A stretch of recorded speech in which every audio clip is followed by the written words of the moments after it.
জাতিসংঘের মহাসচিব Antonio Guterres এই মুহূর্তে বাংলাদেশে আছেন।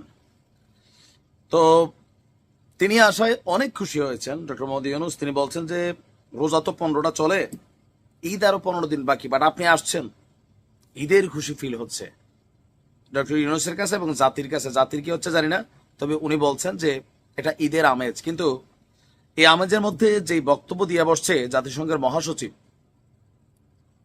এইটা নিয়ে কিন্তু ডক্টর ইউনূস টেনশনে পড়ে যাবেন, 100% পড়বেন। কারণ এই জিনিসটা ওনার আউট অফ কন্ট্রোলে আছে। আর আন্তোনিও গুতেরেস তিনি হয়তো তার জায়গা থেকে ভাবছেন বিষয়টা সোজা, কিন্তু ডক্টর ইউনূসকে নির্ঘাত একটা প্যাচে ফেলতে যাচ্ছেন। প্রথমত হচ্ছে যে ডক্টর ইউনূস পারবেন কিনা, অথবা তিনি থাকবেন কিনা। অনেকে প্রশ্ন করবেন কোথায় যাবেন। না, আগামীর যে জাতীয় সংসদ নির্বাচন 1 বছর পরে হোক 2 বছর পরে হোক, এটা কি ডক্টর ইউনূসের আন্ডারে হবে নাকি অন্তর্বর্তী যে সরকার ওনার আন্ডারে হবে? এখন বিএনপি বলছে ডক্টর ইউনূসের আন্ডারে এই জাতি একটা নিরপেক্ষ নির্বাচন আর পাবে না, চান্স কমে যাচ্ছে। কারণ জাতীয় নাগরিক পার্টিকে তিনি এবং তার এই টিমের মধ্যে প্রধান যারা বড় বড় খেলোয়াড়, ডক্টর আসিফ নজরুল স্যার, তিনিও ছাত্রদেরকে আগামী দিনে রাষ্ট্র ক্ষমতায় দেখতে চান। জুলাই আগস্টের যেই স্পিরিট সেটাকে নিতে গেলে ছাত্রদেরই দরকার, এরকম বক্তব্য দিয়া, বা আমাদের উপদেষ্টা রেজওয়ানা ম্যাডাম ওনারা যে সকল কথাবার্তা বলেন, বিএনপির মতো অলরেডি সন্দেহ, গণ অধিকার পরিষদের সন্দেহ, তারপর জামাতের মধ্যে কিছুটা সন্দেহ তৈরি হচ্ছে। আস্তে আস্তে বোঝা যাচ্ছে উপদেষ্টা মাহফুজের বিবৃতি নিয়ে যে আপনারা নিরপেক্ষতা কিন্তু হারাচ্ছেন। এই টোটাল যে সার্কামস্টেন্সেস তৈরি হচ্ছে, পরিবেশটা তৈরি হচ্ছে, এই পরিবেশে একটা সুষ্ঠু নির্বাচন, তাও জাতিসংঘের মহাসচিব কি বলছে, পৃথিবীতে নজির সৃষ্টি করবে। তার মানে শব্দগুলোর আপনার বাংলা অর্থ বুঝতে হবে। আমরা বলি যে দৃষ্টান্তমূলক, মানে এমন একটা বিচার করো যেটা দৃষ্টান্ত হয়ে থাকবে, 10 জন বলবে ইয়েস, ওই রকম একটা বিচার হয়েছিল রে। মানে আমরা যারা আমজনতা আছি, আসিয়া ইস্যুতে আমরা বলছি না যে একটা দৃষ্টান্তমূলক নজির, মানে নজির সৃষ্টি করবে এরকম একটা শাস্তি চাই। নিশ্চয় শব্দটার গভীরতা বুঝাইতে পারছি। বাংলাদেশের আগামী নির্বাচন পৃথিবীতে নজির সৃষ্টি করবে বলে আশাবাদ ব্যক্ত করেছেন জাতিসংঘের মহাসচিব আন্তোনিও গুতেরেস।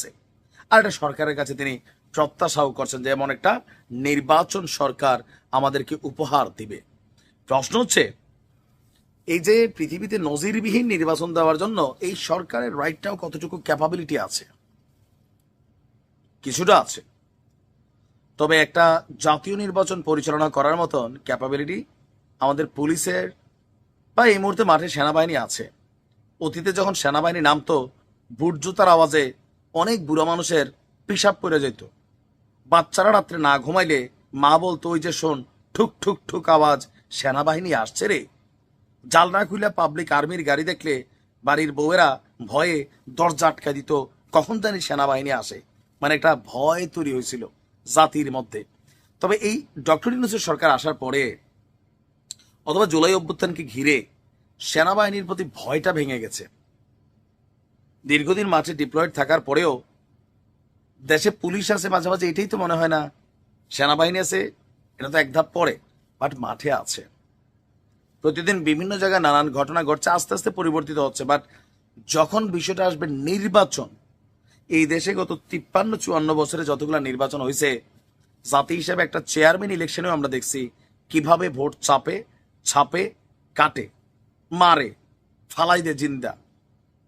দেখছি না? দেখছি। এখন রাইট নাও বাংলাদেশ তো এমন সিচুয়েশন কখনো ফেস করে না 71-এর পরে, এতটা মানে এরকম একটা সিচুয়েশন, বা কোনো সরকারও দেশ ছেড়া পালায় নাই। আওয়ামী লীগ সরকার পালাইছে।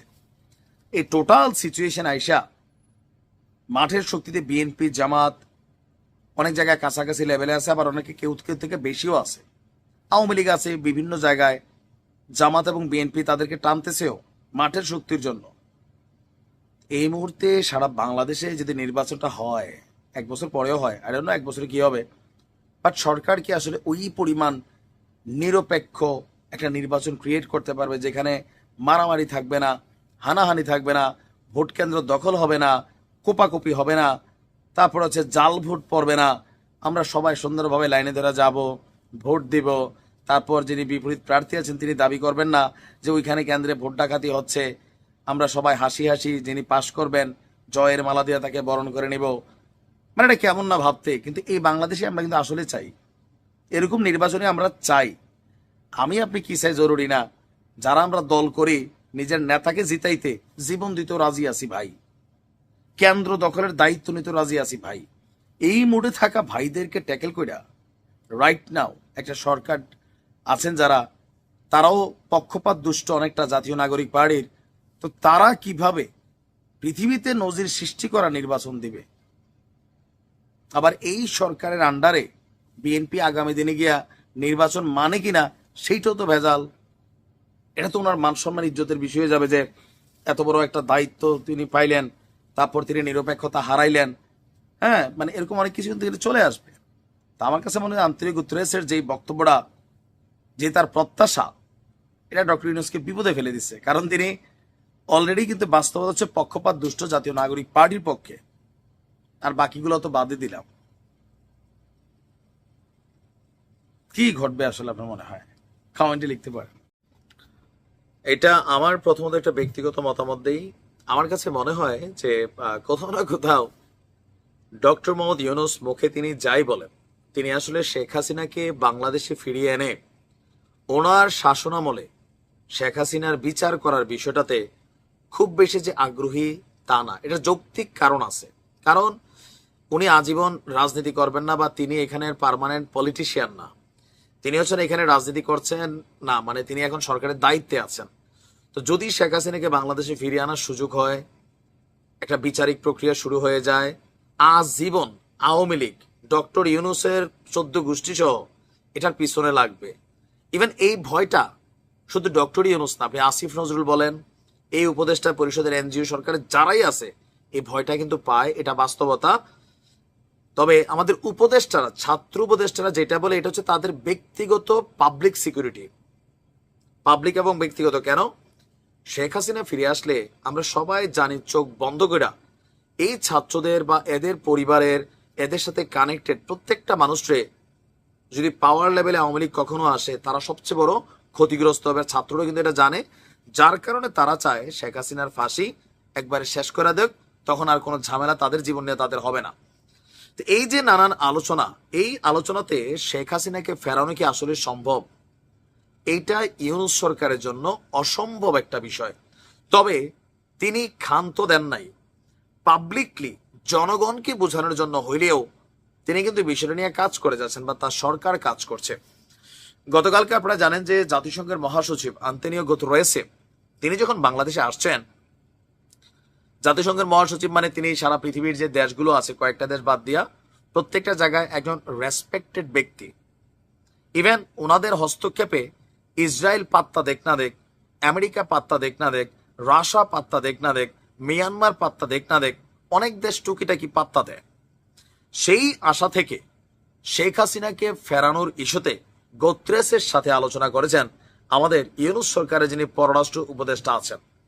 তবে ওনার বক্তব্য, সরকারের বক্তব্য, বা যে প্রসেসিং চলছে ভারতের গণমাধ্যম থেকে আমরা যা শুনছি, এই প্রসেসিংটা হচ্ছে শেখ হাসিনাকে ফেরাতে যদি 100% চেষ্টা করা লাগে, আমাদের সরকার সেটা আপনার কি বলা হয় যে ধরেন হয়তো 10% করতেছে, আর বেশি না। কিন্তু ভারতীয় গণমাধ্যমের বক্তব্য এটা হচ্ছে সরকারের পক্ষ থেকে 10%। তারপরেও জনগণের কাছে বা ছাত্রদের শান্ত করার জন্য হলে কিন্তু কিছু বক্তব্য দিচ্ছেন।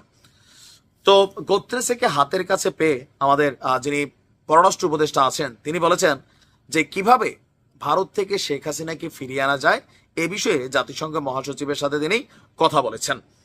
তো এ নিয়ে আপনার জাতিসংঘ মহাসচিব তিনি আশ্বস্ত করেছেন যে যেহেতু শেখ হাসিনার বিরুদ্ধে এই মুহূর্তে মানবতা বিরোধী একটা অপরাধের তদন্ত কিন্তু জাতিসংঘের মানবাধিকারী কমিশন করছে, সেখানে তাকে অপরাধী হিসেবে চিহ্নিত করা হয়েছে, তার শাস্তিও চাওয়া হয়েছে, তবে ফাঁসি ছাড়া।